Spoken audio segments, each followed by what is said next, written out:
I couldn't help at one point in my discussions privately with General Secretary Gorbachev, when you stop to think that we're all God's children wherever we may live in the world, I couldn't help but say to him, just think how easy his task and mine might be in these meetings that we held if suddenly there was a threat to this world from some other species, from another planet, outside in the universe.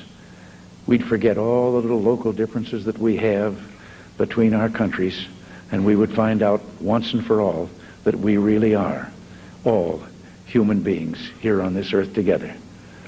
Well, I don't suppose we can wait for some alien race to come down and threaten us, but I think that between us we can bring about that realization.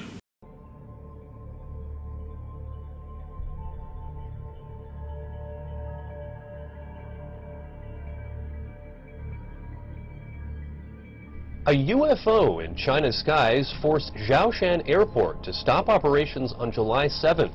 Outbound flights were grounded after the unidentified flying object was detected by a flight crew.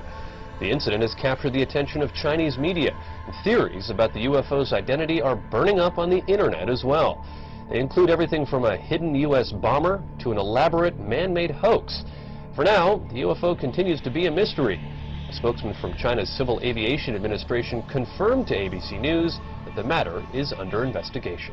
Some Chinese residents are on edge this morning after another apparent UFO sighting. It's the second one in 2 weeks. The first sighting was on July 7th, and an airport had to be shut down. All right, that's a UFO if I've ever seen one. Yeah, can you identify it? That's undeniable.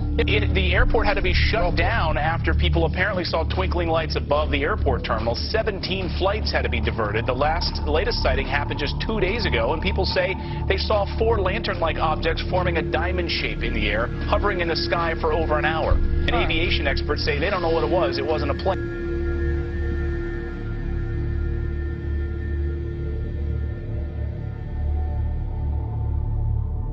Scientists from all over the world are trying to figure out what caused a mysterious blue light to spiral in the sky over Norway on Wednesday. As UFO sightings go, this one was as good or as weird as it gets. A light appearing high in the Arctic sky, baffling those who saw it and exciting a lot of comment. And we've been hearing a lot lately about dozens of other habitable planets being discovered. And today, NASA is hosting a discussion panel about these habitable planets that are just a short, 10, 20 or so light years away from us. So RT correspondent Megan Lopez joined us earlier from NASA, and I first asked her if we were close to finding another life form in our solar system. Do aliens even exist, and how would we know? Well, the Kepler satellite currently orbiting in outer space has identified about 50 planets that seem very much Earth-like. In fact, every week we discover another Jupiter-sized planet in outer space. They need to figure out what type of activity that is. But with the organic materials, it means that we could find a footprint of Martian life that used to exist. And if there's plant life that used to exist, it could mean that there's other life that used to exist. So scientists at NASA are very excited. They just unveiled this, and it presents a new puzzle to sort of solve for them. In this presentation, we'll be exploring the massive deception of the UFO and alien agenda. NASA, the science community, the top elite are preparing us for something. The Great Deception is coming to our world. Without the evolutionary theory, aliens would not exist. But they do. And with more recent sightings, the scientific community talking about other life, discovering planets, the entire Big Bang universe is a hoax.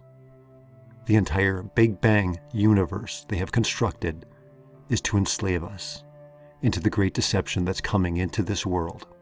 The great deception has been planned for years. Satan, the god of this world, is preparing mankind for the great deception that's coming into the world. In this presentation, we will see the link between Satanism, New Age, and the UFO Alien Agenda. Where did we come from? Who created us? The notion becomes even more alarming when you understand that more and more people are looking to the alien theory as planting us in our DNA at some other time in the universe. Even Dawkins proposes this. Well, then who did create the heavens and the earth? Why do you use the word who? You see, you immediately beg the question by using the word who. Well, then how did it get created? Well, by a very slow process. Well, how did it start? Nobody knows how it started. We know the kind of event that it must have been. We know the sort of event that must have happened for the origin of life. And what was that? It was the origin of the first self-replicating molecule. Right. How did that happen? I told you we don't know. So you have no idea how it started? No. Nor has anybody. Nor has anyone else. What do you think is the possibility that intelligent design might turn out to be the answer to some issues in genetics or in evolution? It could come about in the following way. It could be that at some earlier time, somewhere in the universe, a civilization evolved by probably some kind of Darwinian means to a very, very high level of technology and designed a form of life that they seeded onto, perhaps this planet.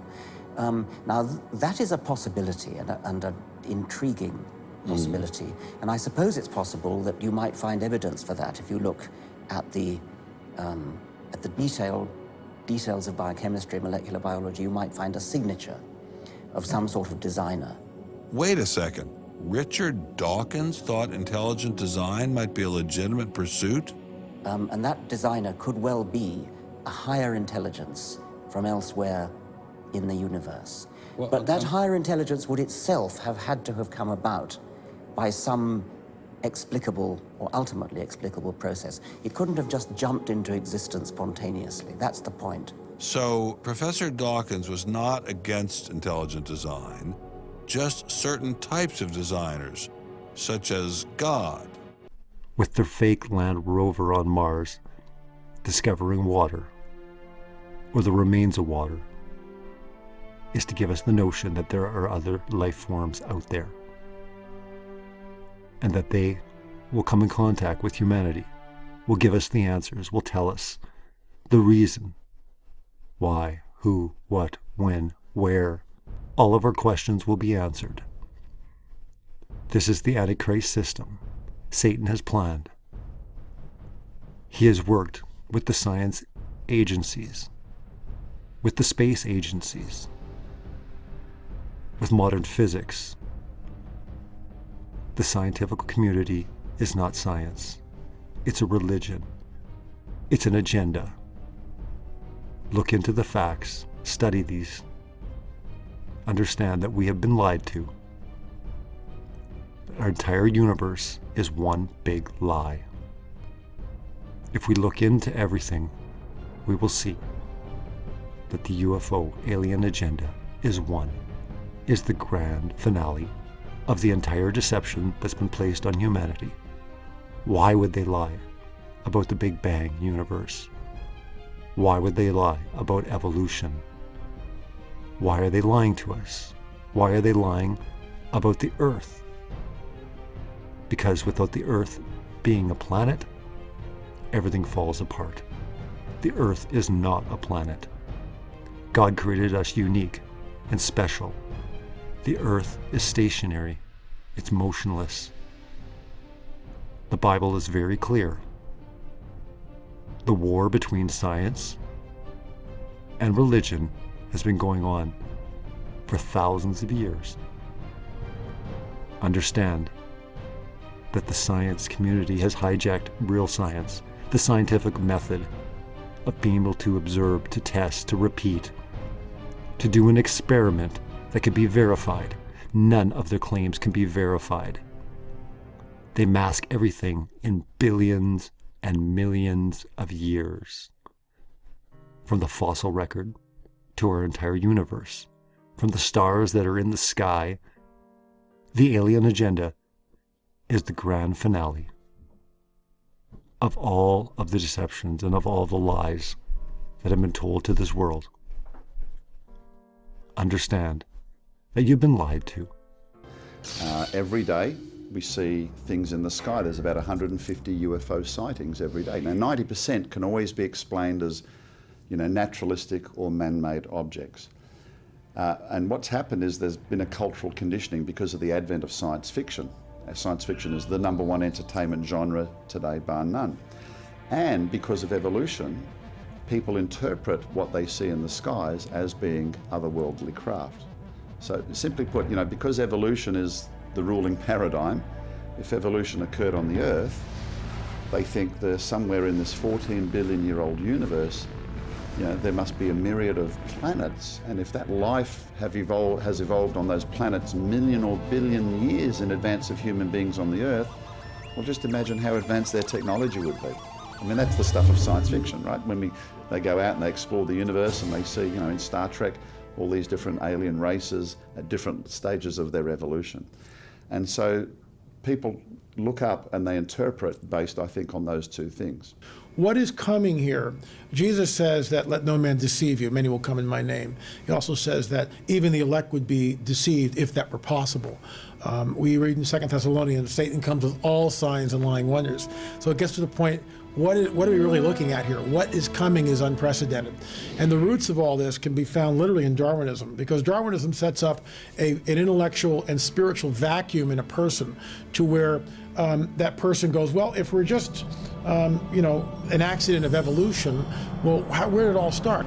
There are people in academia, in science, in exopolitic movement who are looking for our creators, our progenitors. There is a movement called exopolitics who are looking towards ET as just exactly what, now that sounds far out.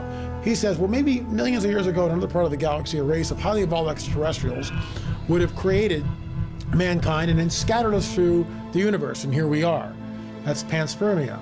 So Darwinism sets up, what it does is it erodes, cuts away the bulwark of the worldview, of the Christian worldview. It cuts away at the knees. And so we are now in this post-modern Christian world where, well, we all evolved. And even some theologians and pastors will say, well, God used evolution. Baloney. No, he created everything. He spoke it into existence. But this sets up the paradigm, okay, for the coming great deception. Darwinism is sort of a linchpin which sets up the coming great deception. Imagine 100 years ago, a farmer standing in his field one night and he sees some lights in the sky and they're interacting with each other and moving as if they're guided intelligently. But 150 years ago, they've never seen a motor car. You don't have any concept of alien worlds, spaceship or anything. So you will interpret it within your cultural understanding of the day. Okay, so he might say, well, maybe it's an angel or a demon or something like that. Now, let's shift forward today. What's the first thing somebody would say if they saw some lights moving around the sky? It's a UFO. Now, UFO is a loaded word. It doesn't mean unidentified flying object anymore. It means alien spaceship piloted by extraterrestrials. So that's why I think the idea has become so mainstream. So that's the evolution connection to it. Because all the signs are here. All the signs are here. And what's coming, signs in the heavens, signs on the earth, what is coming is unprecedented. And it will cause, in my opinion, this great deception, which says that ET created all life on earth, that ET genetically manipulated us, that ET started the world's civilizations, that ET created all the world's religions, and now, at this critical juncture in human history, ET has come to give us a DNA download, upgrade. And again, isn't it interesting that all of these researchers seem to concur that these aliens want to come and give us spiritual messages? I want you to know that God isn't personal, he's a force. And Jesus is not the Savior. I mean, he's just a more highly evolved being than I am. I've heard about him, I haven't seen him yet, but he's on a higher plane. And on it goes. Spirit survival. No, Dad, there's no judgment. God doesn't judge you. You don't face him in judgment. We just move into graduate school and we continue to learn our lessons, and progress and so forth. All of the lies undermining what the Bible says, but the Bible is the book that has true prophecies, no false prophecies. You can't escape it. It's true, okay? So when these entities begin to disagree with the Bible and undermine the Bible, I know who they are. In fact, you know, I've interviewed people around the world. I've been studying this thing for years. Whether they're channelers, you got about 1,000 of them in Los Angeles. We used to have, I don't know how many they have now. Read some of your New Age publications. They will admit that what the channelers, what the psychics, what the mediums say all over the world who've never been in touch with one another, there's a continuity to it. There's an amazing similarity, not just a similarity, but it's coming from the same source, obviously. And there's a definite philosophy that is presented that conforms to the 4 lies that the serpent introduced to Eve in the Garden of Eden. That God is not personal but a force, that you don't die, there's no death, you just get recycled, reincarnation, and we're moving upward, we're evolving upward to godhood. You can become a god. That's the lie of the serpent. And the 4th one, nothing wrong with you, it's the way you think. You need to be initiated into this knowledge, the tree of knowledge, with a dark and a light side, you know, the Star Wars force and so forth. They all say that. Sir John Eccles, Nobel Prize winner for his research on the brain, describes the brain as, quote, a machine that a ghost can operate, unquote. What he means by that is your spirit operates your brain in a normal state of consciousness. In an altered state, reached under yoga, TM, hypnosis, you have loosened the normal connection between your spirit and your brain, and that allows another spirit, other entities, other minds to interpose themselves and begin to tick off the neurons in your brain, create a universe of illusion. I believe that it's demonic. I think all of the evidence indicates this. The modern reports of UFOs, alien grays, abductions, ghosts and spirits, and paranormal activity are all related to these demons of renown, the NEPHILIM. Because they are telepathic, they present themselves in different forms. They have access to your mind and anyone within your memory. Remember, Satan himself can appear as an angel of light, deceiving even the elect. Those who claim to have psychic abilities are opening their minds to demons. TV shows like Ghost Hunters, Paranormal State, and Psychic Investigators are playing with fire. Psychic investigators claim these psychics communicate with dead victims and help the police catch the killer. Other shows attribute these spirits as some disgruntled person who died violently. This is a perfect example of how some demons will present themselves, appearing as a dead victim to help solve a crime, or a relative pretending to give some type of guidance. They are desperate for human interaction. There are different types of demons. Some desire to help man, as described in the Midrash. Do not be deceived. I believe the form of the alien grays is their true form. Being stripped of their apparel, they go naked, and they have horrible faces. This sounds very much like the condition in which they were condemned by God. They are in the process of their last scheme, appearing to be friendly and willing to help mankind. Some scholars believe they will deceive the world against the return of Christ, painting him as an invading alien.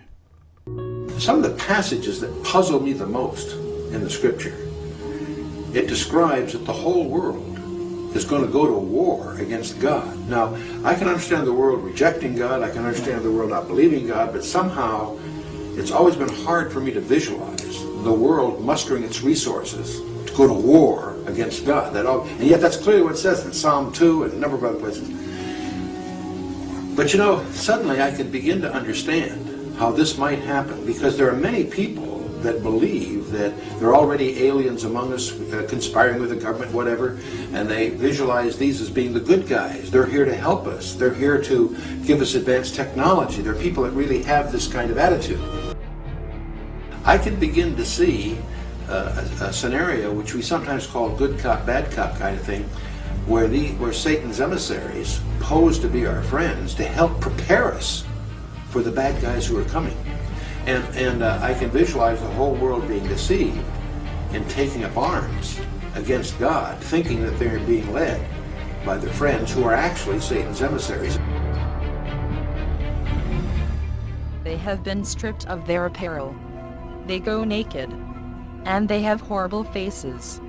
This is a quote from an early Jewish writing called the Book of the Cave of Treasures. It tells of fallen angels and their bastard children called the NEPHILIM. God destroyed the Nephilim's bodies and doomed them to wander the earth in an invisible dimension, and they are still terrifying men. In our modern paradigm, they are known as demon spirits. The word demon is from the Greek language and implies a supernatural knowledge. This demon knowledge is superior to our own knowledge. The Bible tells of their creation in Genesis chapter 6, and they were the cause of the destruction of life on earth. The Apocrypha and early Jewish writings expound on these evil spirits. The Book of Enoch tells of their giant stature and how they manipulated the genetics of man and animals in every imaginable way. In other words, no stone was left unturned in their evil experiments. The answer to all this and the clue to this cosmic riddle may be found in the ancient book of Genesis. And back there in chapter 6, we are told of a very amazing and bizarre event. The sons of God saw the daughters of men and saw that they were beautiful, and they lusted after them. And then we read they married them and sired children from them. For the past 1,500 years, most scholars, including evangelical scholars, have interpreted the sons of God as the good sons of Seth, and the daughters of men as the wicked daughters of Cain. They've adopted that interpretation because the other one is so bizarre and outlandish. The ancient interpretation, and in my opinion the correct one, is that the sons of God were demonic beings or fallen angels, and that they came down to earth, they lusted after the daughters of men, they married them, and produced this amazing progeny, this hybrid progeny of the Nephilim. And the very word Nephilim does not mean giants. It comes from the root Nephal, fallen ones. Edgar Mitchell, a former Apollo astronaut, went on the record on Kerrang radio. And after he sort of announced it on Kerrang radio several years back, I saw him again on the Fox News channel with Sean Hannity on a sit-down one-on-one. And Edgar Mitchell's basically stating, look, Roswell was real. There was a crash and bodies that were recovered from Roswell, and our government covered it up. Yes, there's not much question at all, but there's life throughout the universe. We're not alone in the universe at all. You're convinced that we're not alone in the universe? Oh, I know for sure we're not alone in the universe. And I happen to be privileged enough to have be in on the fact that we have been visited on this planet. And the UFO phenomenon is real, although it's been covered up by our governments for quite a long time. It is a real phenomenon, and there's quite a few of us.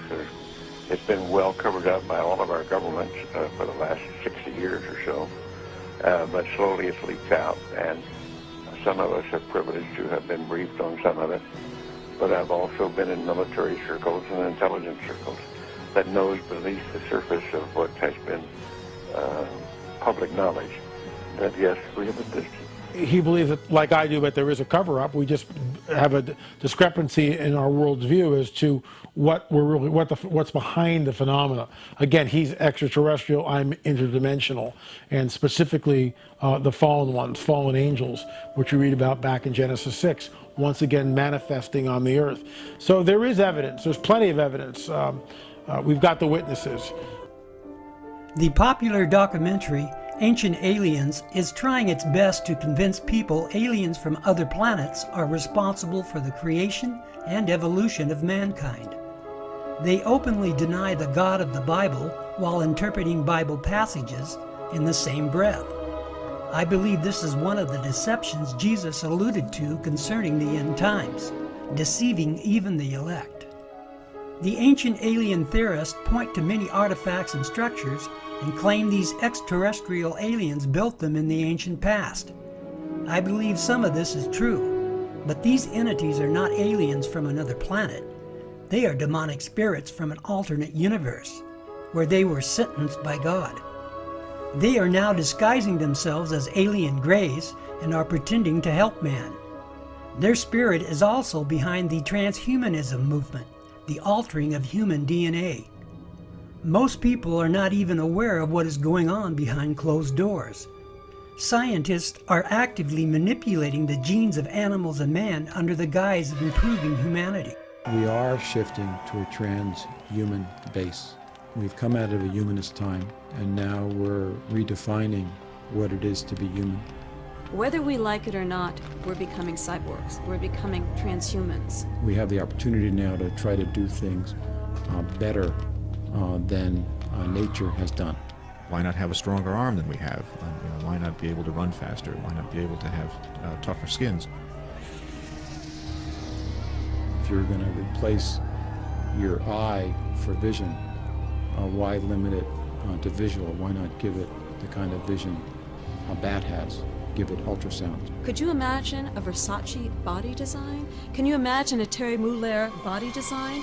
These individuals, the late Versace was an incredible designer. What if he was a transhuman? What if he was an artist who really wanted to combine art and science? I bet his designs for a future body would be astounding. So if we can humanize the pig kidney by putting in some human DNA, which will make the cells look a little bit more human, so that they are not rejected by the person immediately, then there's a better chance that you'll have a take. And this is tried to humanize animal tissues, and it's becoming a big industry because we need more organs.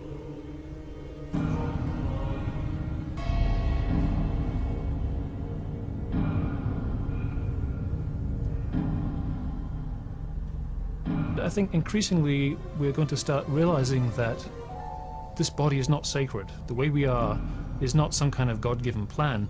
It's really a pure random accident. We take two sets of genes and we shuffle them and something comes out. Sometimes it's a wonderful product, sometimes it has a hole in the heart, sometimes it has psychosis or tendencies towards extreme anger, has addictive problems, can't concentrate, all kinds of defects. To say, oh, that's normal, that's sacred, that's good, to me is rather absurd. It's random. There's not a plan there that we're thwarting. So genetic engineering seems to me one of the most moral things we can do.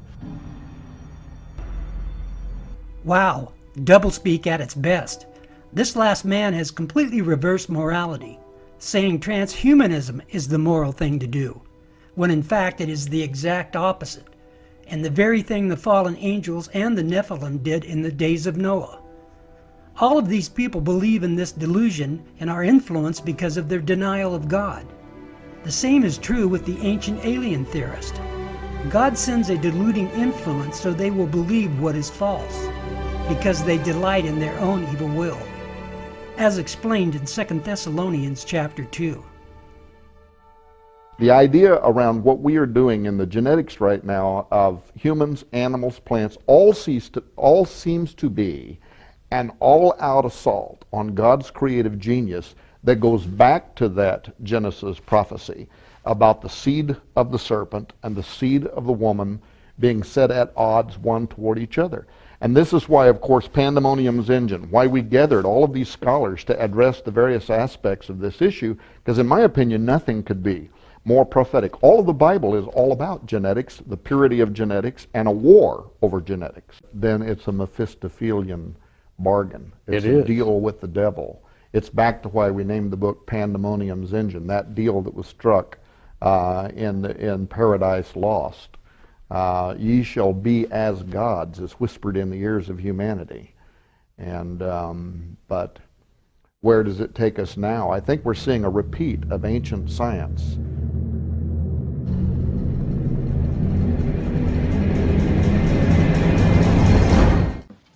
That was his power. The greatest trick the devil ever pulled was convincing the world he didn't exist. The Science Channel's TV series, Through the Wormhole, is hosted by the beloved actor Morgan Freeman. In the episode, Can We Eliminate Evil?, Morgan Freeman says Satan doesn't exist. He is just a symbol, implying Christianity is for the weak-minded. Morgan Freeman, like so many others, lives in the delusion of his own will, and by denying the existence of Satan, he denies his creator as well. The latter days, in part, will be distinguishable because of the rise of powers that have been suppressed or repressed over the years, but in the latter days those powers will emerge once again. And one of our favorite verses has to do with some of the words of Jesus in Matthew 24, starting in verse 36, "But of that day and hour knoweth no man, no, not the angels of heaven, but my Father only. But as the days of Noah were, so shall also the coming of the Son of Man be." And what he's saying here is the days of Noah will be sort of transplanted into the latter day era. And you and I both believe we're seeing that right now. Absolutely. One of the, in my opinion, we're looking at the return of the NEPHILIM. It's a different incursion than what happened thousands and thousands of years ago. I believe, I call it the coming great deception. And what we're going to see is, or what we are seeing, is this manifestation of orbs and craft and other phenomena, other anomalies. Meanwhile, shows like the History Channel's Ancient Aliens program is promulgating what I call the coming great deception. They're saying that ET created all life on this planet, that they genetically manipulated all life on this planet, that they started the world's civilizations and religions, and now are coming back at this critical juncture in human history. Well, Christians in the church better wake up to what is happening, because this phenomena is real, burgeoning, and not going away.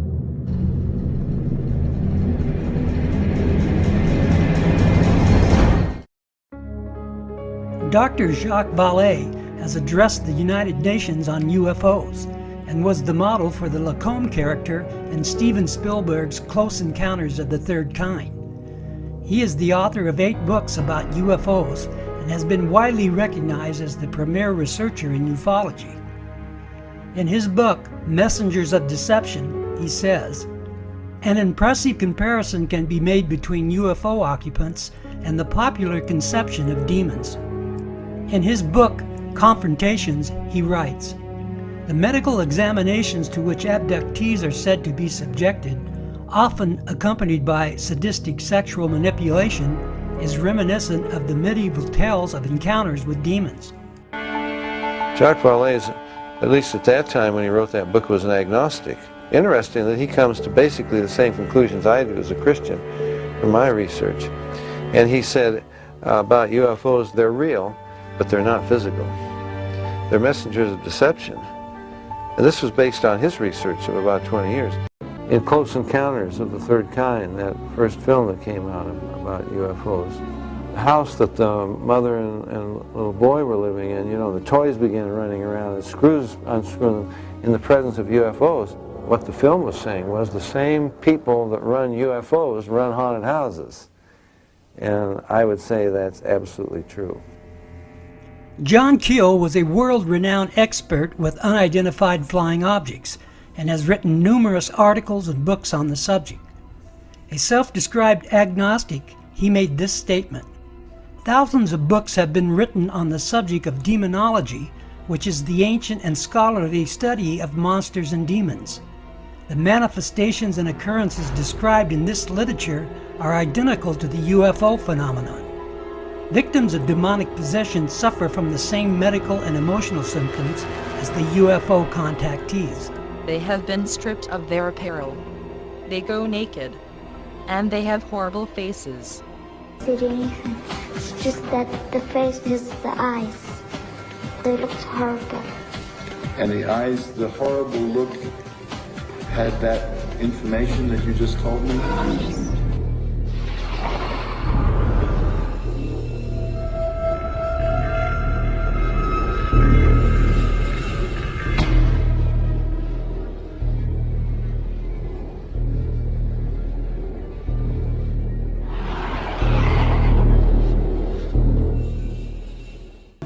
I think we are looking at a catastrophic situation. I think we are looking at a disaster. We are seeing a unified program here with these beings, a program of physiological exploitation by one species of another. And I know this sounds absolutely insane. We're looking at a colonization program in some way. This phenomenon phenomenon was a real phenomenon. This was something that was actually happening to these people. I was like paralyzed. What you call like a little being, but he was luminescent, like light. The big bulbous head, the gray skin. What I saw was a typical gray. Big black eyes. 2.5, 3 feet tall. They all were dealing with something that was very unusual from a human perspective. This was something I felt that we needed an answer to, because at this point in time there were no answers.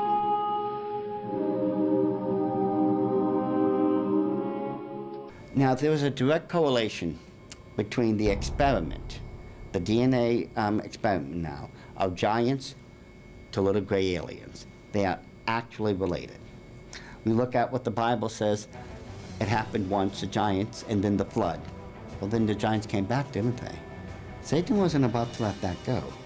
And ever since the mid-'80s now, the 1980s, we've had the little gray aliens.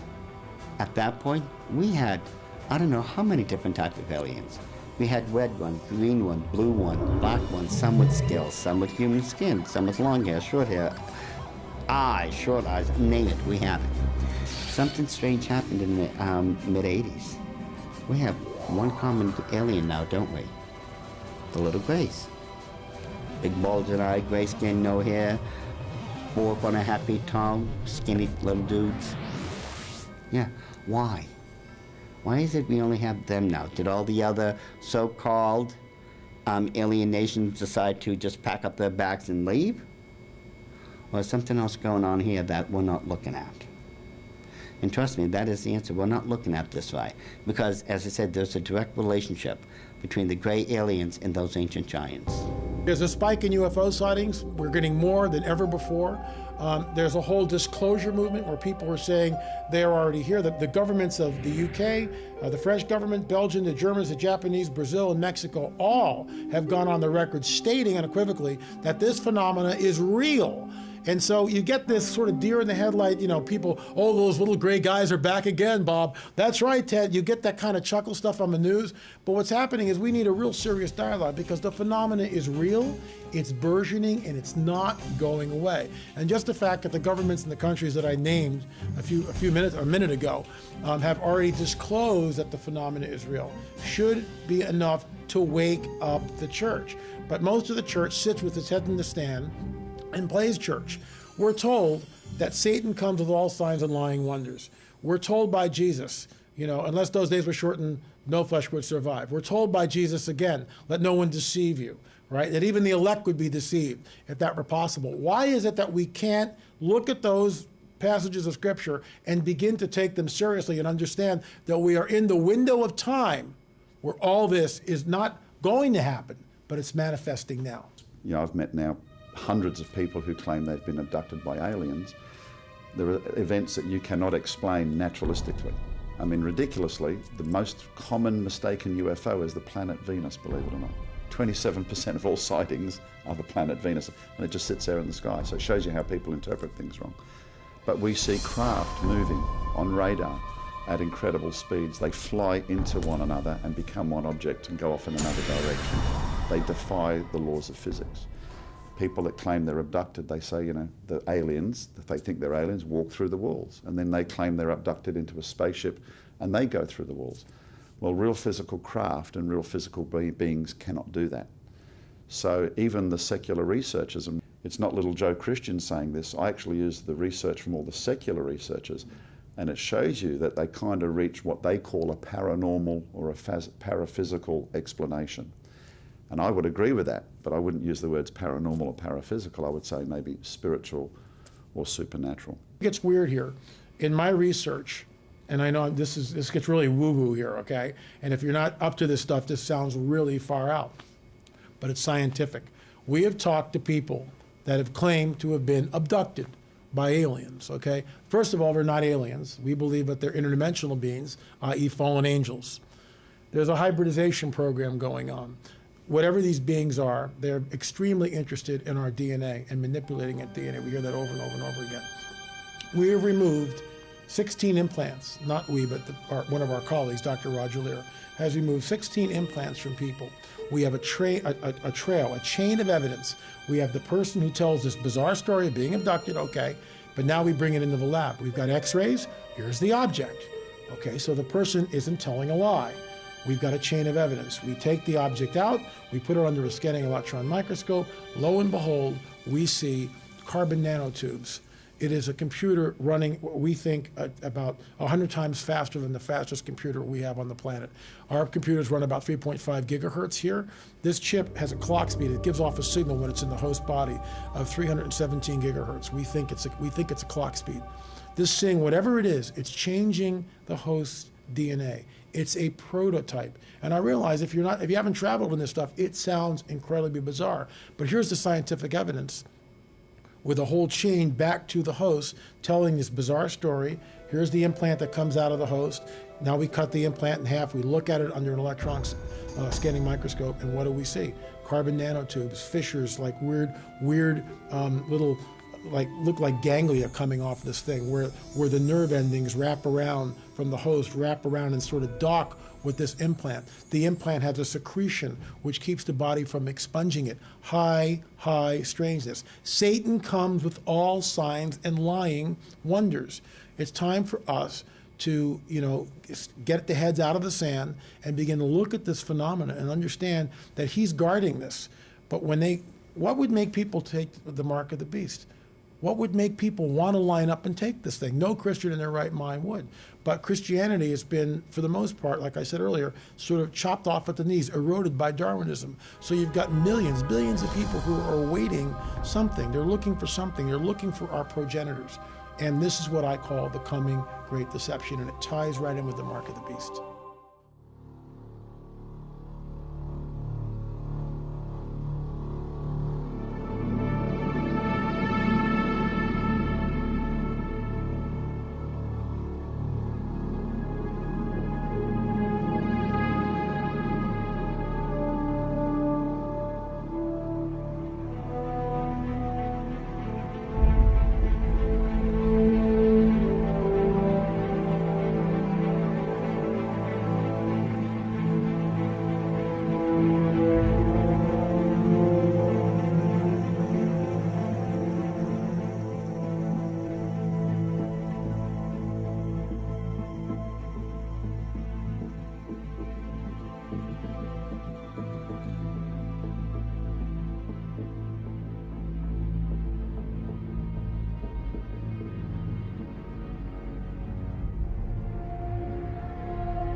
I would love someone to stand up and say, God doesn't live outside of you. God is you. While J.Z. Knight is among the more successful mediums, she is certainly not alone. A nearly identical doctrine is preached from a series of channelers who believe they are in communication with extraterrestrial spirits from other planets and galaxies. In the documentary UFOs and Channeling, the late actor Telly Savalas reveals that the purpose of channeling these alien entities is entirely consistent with the purpose of the New Thought New Age movement, to change the thinking of mankind.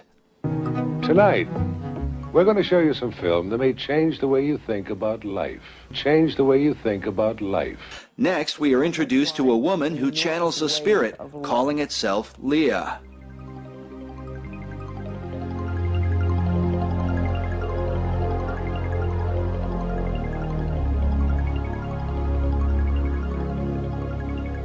Hello, Philip. How are you today? Very good, Leah. How are you? Very fine, thank you. So, what is it that you wanted to know? Where are you from? I'm from Venus. I don't think anybody's going to believe that you or anybody else could be from Venus. Could you explain to us how you could be when everybody knows it's uninhabitable? They think it's uninhabitable because it is not inhabitable by physical life forms. We have bodies of light. While Leah rambles on with fantastical ideas, she soon compels the audience toward global unity, a message found throughout the New Age movement. And what occurs here on this planet will affect the rest of the universe. Can you, with all of your different ideas, all of your different races, come together as one planet and one people? We have dedicated millennia upon millennia to this idea. The earlier experiments with Pan and Lemuria and Atlantis were not successful. But this one will be. Now the interviewer asks the woman to exchange spirits and to channel another spirit that calls itself the Tibetan. Tibet is an often referred to hotspot for New Age empowerment. Hitler's Nazi occultists went to Tibet thinking to find their ancient Aryan ancestors. Listen carefully to the Tibetan's message as he refers to the great I Am, the name God reveals in the Bible to describe himself. I am the Tibetan, and I have come during this time continuum to discuss with you the idea of the only question in the universe. And that question is, what is? And the answer is, I am.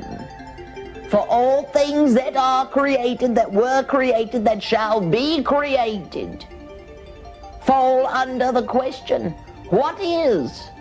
And you, each and every one of you, are that answer, and that answer is, I am. I am is also the name of the creator of this universe. That is all. I relinquish control to the entity, Leah. As the entity Leah returns, she confirms the You Are God message and refers to the new race that will arise through the New Age movement. Most New Agers today do not realize that this new race is identical to the master race prophesied by Adolf Hitler, a race of so-called supermen who will be their own gods, having rejected the one true God of the Bible. This new age is where there will be a race on this planet and throughout all galaxies. And the name of that race will be peace. It's been wonderful spending some time with you. As you take this little piece of information with you, know that you are never alone. You are all connected to the creative source of this universe. And nothing can stop that flow except your denial that you are God. To understand the New World Order and the New Age worldview, we must go back into history and examine its origins. But first we must define our terms.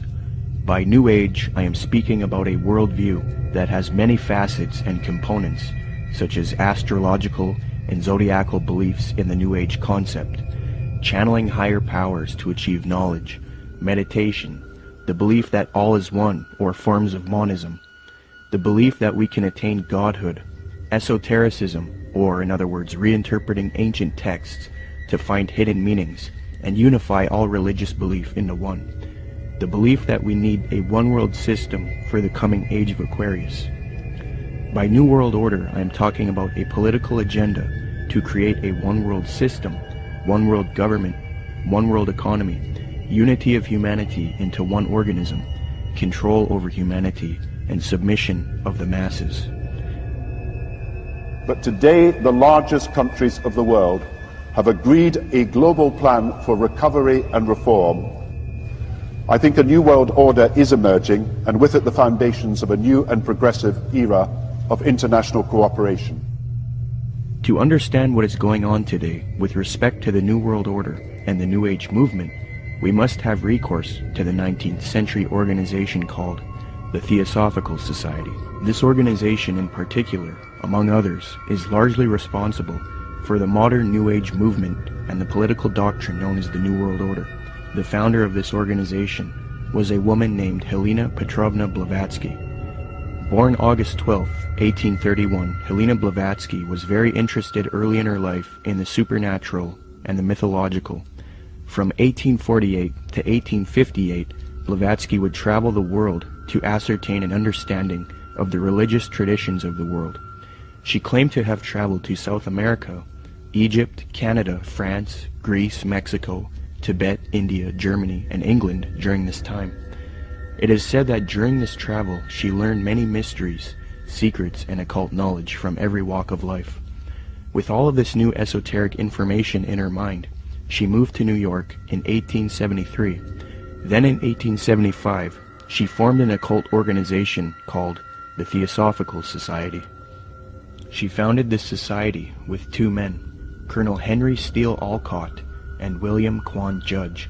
According to Olcott, Theosophy already had thousands of members and branches all over the world by 1885.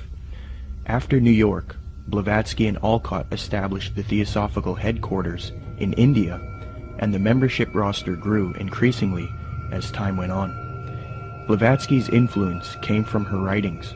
Her first book was entitled Isis Unveiled, published in 1877. She started a magazine in 1887 called Lucifer Magazine.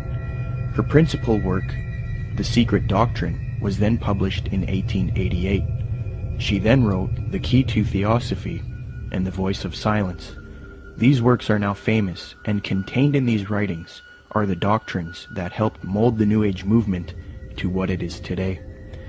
It is said that part of Blavatsky's book, The Secret Doctrine, was channeled to her through an ascended master or highly evolved being called Kuthumi, who spoke to her. Belief in these ascended masters who communicate to humanity is very crucial when studying the New Age. We are, of course, the Pleiadians, and as we've said, it is our pleasure to be here at this time to communicate with you, to give you an opportunity to understand our energy and who we are. This one that speaks through us, we call her our vehicle. She has given you an opportunity to listen to her interpretation of what she feels is taking place as a result of our contact with her.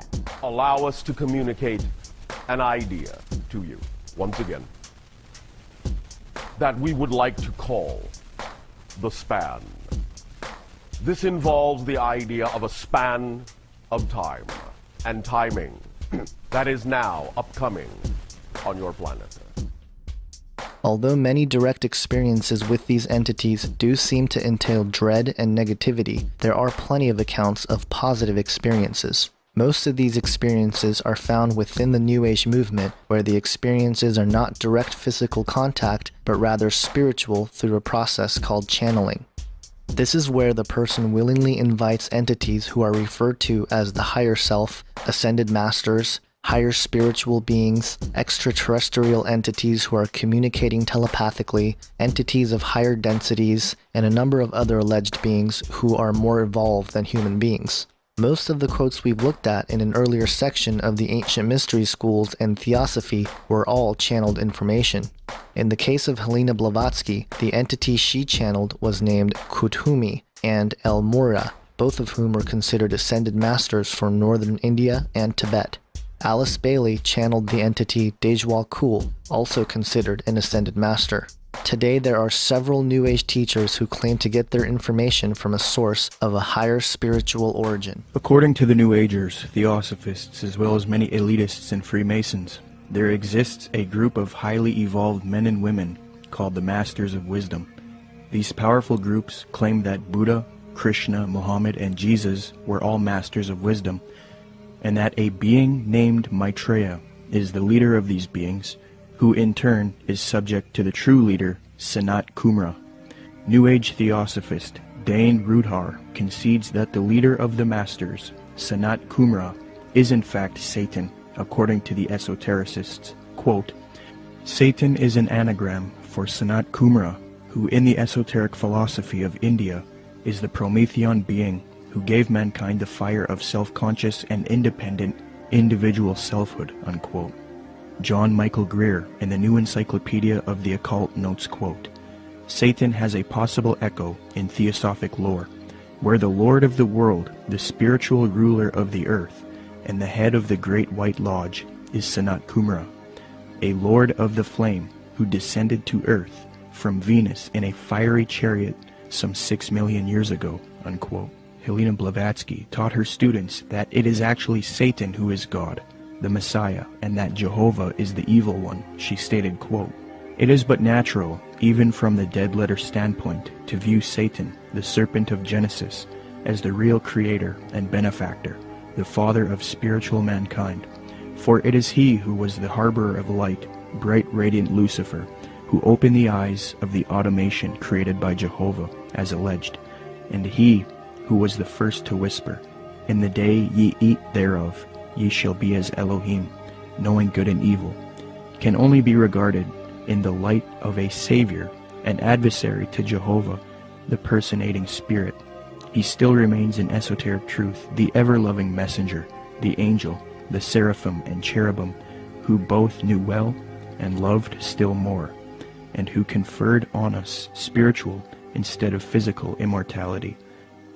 The Theosophist H. Alexander Fusel seeks to deify Satan, quote, Satan, then, was originally a divine being destined to carry light and life to the netherworlds.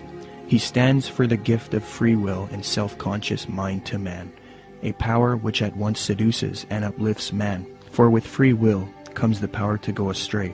Satan is therefore man's teacher. This is Edward Alexander Crowley, also known as Aleister Crowley.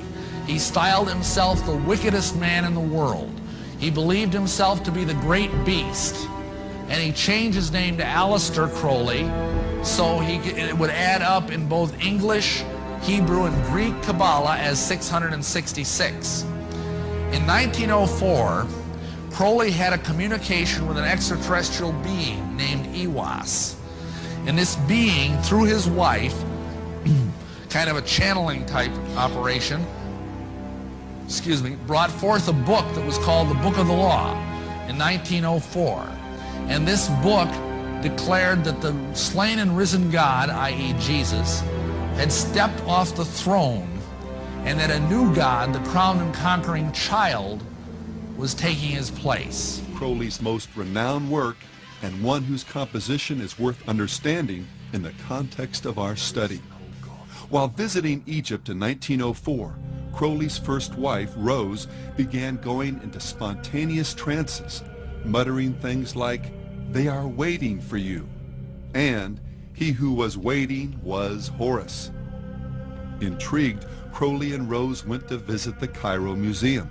From a distance she spied a glass case and exclaimed, there he is." Upon inspection, The case did contain an image of Horus painted on a wooden stele, but what particularly stunned Crowley was its exhibit number, 666, his number, the number of the beast. Convinced now that something supernatural was happening, Crowley went back to his hotel and performed a ritual, summoning this higher power. Over 3 successive days, beginning on April 8th, the book was channeled through Crowley while in a trance. And the content of this revelation? I am the snake that giveth knowledge, the Spirit said. To worship me take wine and strange drugs, whereof I will tell my prophet. Falling on precisely the wrong side of the Bible's account concerning the fall of man and Satan's role, this snake spirit begins the revelation by telling man that he is a god, that reality is essentially an illusion, sin a myth, and that ethically there's no greater commandment than the law of Thelema, Greek for will, as famously stated in the 40th verse of chapter 1. Do what thou wilt shall be the whole of the law. Marilyn Manson noted the universality of this satanic ethic when he observed, the idea of Antichrist is an unspoken knowledge that every person has. It's just the acceptance of yourself as a powerful being who can make their own decisions. It's not someone with a 666 on their head. And Satanism is about worshiping yourself because you are responsible for your own good and evil. What would you define being a Satanist as? Worship of themselves. You're worshiping yourself when you worship Satan. Aleister Crowley stated it this way in his infamous Book of the Law. Every man and every woman is a star or a god. We are stardust. Yes. What does that mean? For me, the most astonishing fact is that the molecules that comprise our body are traceable to the crucibles of the centers of stars that manufactured these elements from lighter versions of themselves and then exploded, scattering this enrichment across the galaxy into gas clouds that would later collapse to form next-generation star systems. One of those star systems was ours. These atoms and molecules are in us because, in fact, the universe is in us. And we are not only figuratively, but literally stardust. As you can see, the deception runs deep throughout science. Satan has infiltrated science. He's infiltrated the government, the military. They are keeping the secret of our world, the entire universe, the Big Bang universe lie, has been a massive deception. We can clearly see that everything is leading to the spirituality of Satanism.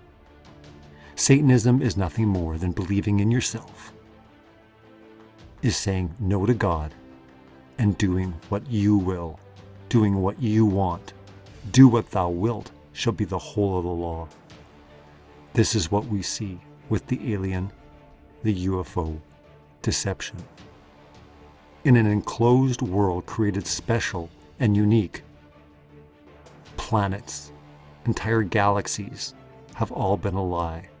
Space has been constructed by Satan.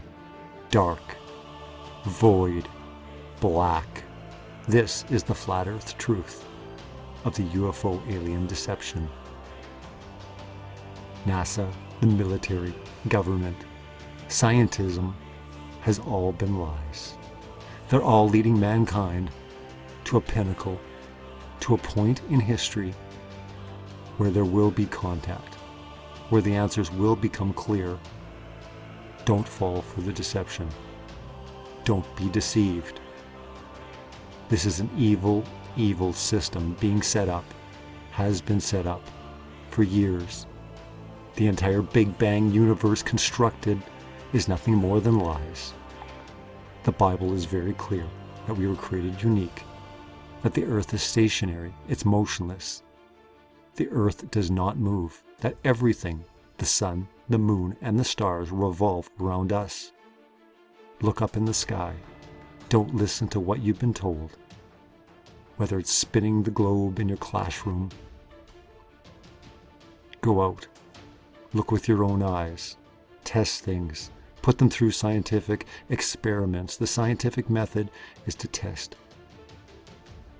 Don't fall for the deception. As you can see, Satan is behind the entire thing. Do not put your trust in man, but put your trust in God. God's ways are above man's. The wisdom of man is foolishness to God. Repent. Turn from your ways. Turn to God. Ask Him for His truth. Ask Him for the truth of His Son, Jesus Christ. I pray that God touches you with His Spirit, that you wake up, you become a child of God, and you're refreshed, and you repent, and you're born again. Don't fall for the alien, UFO deceptions. There is no other planets. There is no other life. There is one other life form, and it's the fallen ones, the NEPHILIM, the fallen angels, Lucifer, minions, whatever you want to call them. There's only one. They have many forms, many shapes, and they're not extraterrestrial, they're extra-dimensional. They reside with man in another realm. Satan walks to and fro the earth looking who he can devour. This is a spiritual battle. Put on the spiritual armor of God. Read the Word of God. Ask God to give you His wisdom, His strength. We are in a war. We're in a war for truth. We're in a war, and we must fight as soldiers. But our war is spiritual.